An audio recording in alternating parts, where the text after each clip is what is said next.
Hi, ఎంతో సాఫ్ట్గా ఉండే చాక్లెట్ మలాయ్ రోల్ ఎలా చేయాలో చూద్దామా?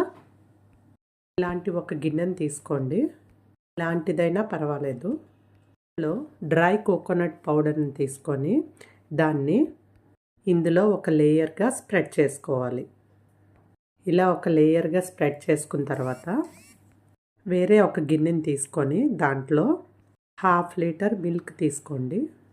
ఇందులో 1 cup sugar powder, 1/2 cup maida, 1/2 cup cornflour, 1/2 cup cocoa powder ఇవన్నీ మిక్స్ అయ్యేటట్టు ఒకసారి కలిపేసుకొని దీన్ని స్టవ్ మీద పెట్టుకొని ఆ గిన్నెని అడుగు మాడకుండా కొంచెం థిక్ అయినంత వరకు కలుపుతూనే ఉండాలి.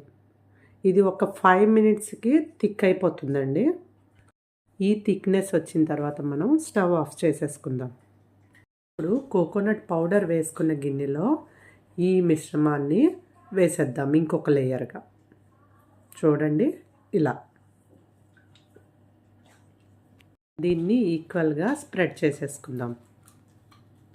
స్ప్రెడ్ చేసుకొని దీన్ని చల్లగైనంత వరకు పక్కన పెట్టుకుందాం. చూడండి, చల్లగైన తర్వాత ఇలా సెట్ అయిపోతుంది. ఇప్పుడు దీని మీద ఇంకో లేయర్గా ఫ్రెష్ క్రీమ్ని తీసుకొని వేసుకుందాం. దీన్ని కూడా ఈక్వల్గా స్ప్రెడ్ చేసుకుందాం. చూడండి, ఇలా స్ప్రెడ్ చేసుకున్న తర్వాత దీన్ని ఒక 15 మినిట్స్ ఫ్రిడ్జ్లో ఉంచుకుందాం.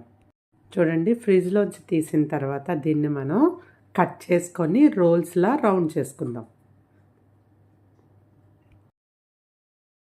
చూడండి, దీన్ని ఇప్పుడు మనం ఇలా నెమ్మదిగా రోల్ చేసుకుందాం.